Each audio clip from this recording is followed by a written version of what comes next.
Tanse nidu mamigisu asinia spaka squill. Hello, my name is Red Pipestone Woman. I'm here to address Prime Minister Justin Trudeau as the representative of the Crown. I'm here to read the new Royal Proclamation 2021. I'm here to discuss the National Project of Reconciliation. Much like the gathering of our nations at Parliament Hill with Niagara in 1764, I am here seeking ways for the Crown to honor its commitment and to strengthen a nation-to-nation relationship between Canada and Indigenous peoples. I have identified issues to be inconsistent with the spirit of reconciliation that thereby hinder the current relationship between Canada and Indigenous peoples. In the summer of 2021, our great nation of Canada woke up to the news of an alarming number of buried children in unmarked graves located at the residential schools. Reverend Martin Luther King Jr., in his 1964 book, wrote, "Our nation was born in genocide when it embraced the doctrine that the original American, the Indian, was an inferior race. Our children are still taught to respect the violence which reduced a reskinned people of an earlier culture into a few fragmented groups herded into impoverished reservations.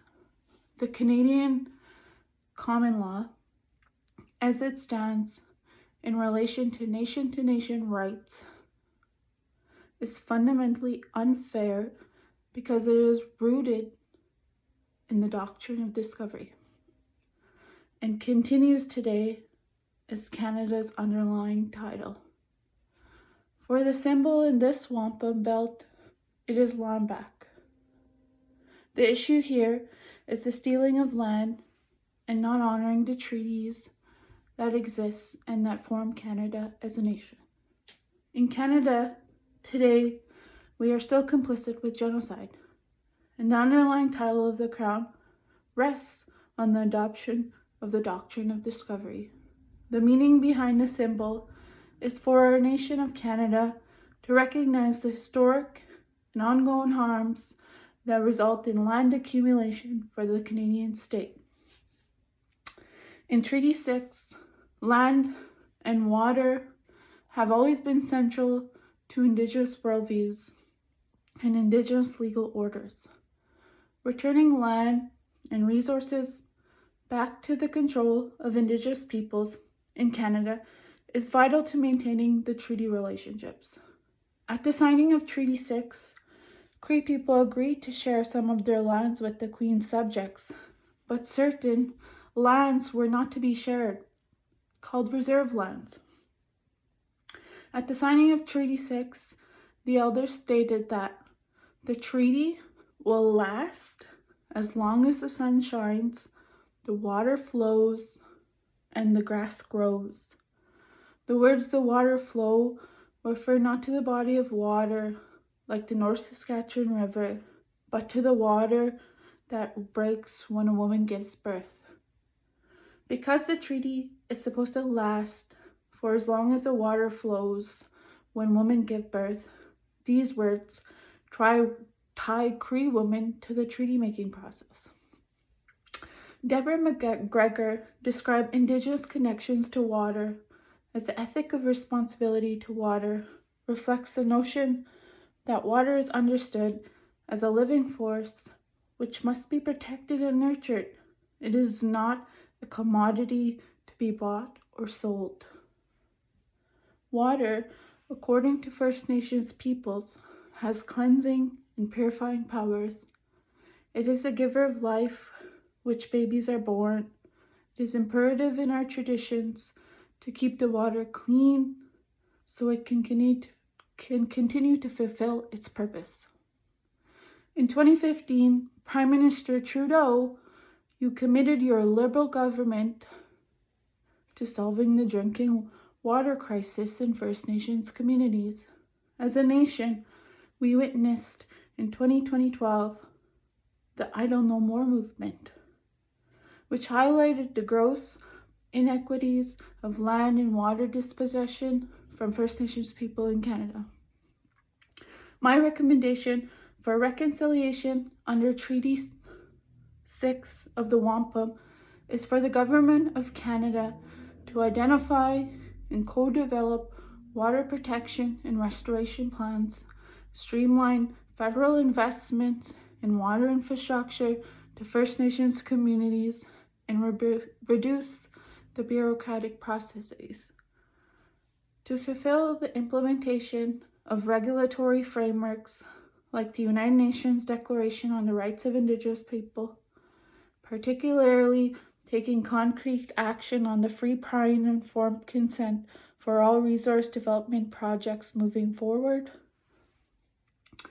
As redress, I recommend the Truth and Reconciliation Call to Action 46 for the repudiation of concepts used to justify European sovereignty over Indigenous lands and peoples, such as the doctrine of discovery and terra nullius, and the reformation of laws, governance structures, and policies within their respective institutions that continue to rely on such concepts.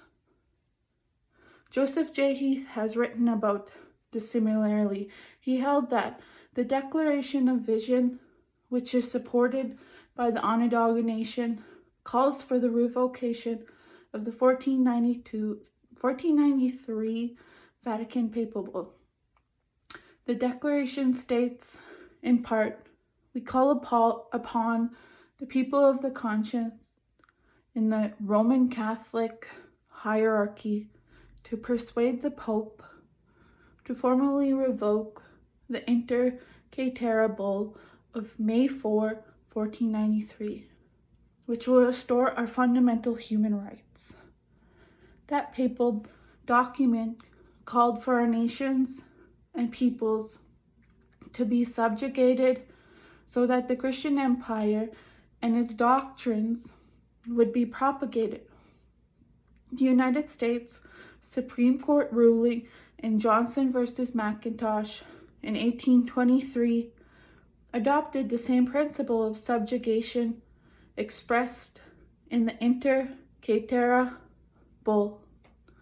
This papal bull has been and continues to be devastating to our religions, our cultures, and the survival of our populations, nations, and people. Late Elder Jim Dumont shared a story about when children experience eating the first strawberries in the summer. He said, magnify that feeling by 1,000 times, and you'll have a bit of an idea how the spirit feels. He said, oh, so that's what life tastes like. Life tastes so sweet. He said, we were given this kind of life from the Creator to live, and He gave us the means to experience it. In the spirit of reconciliation, Prime Minister Trudeau, it is time to give land back to Indigenous peoples and to fully implement Call to Action 46 to rescind the doctrine of discovery and to reform the laws, governance structures, and policies within their respective institutions that continue to rely on such concepts. Good say.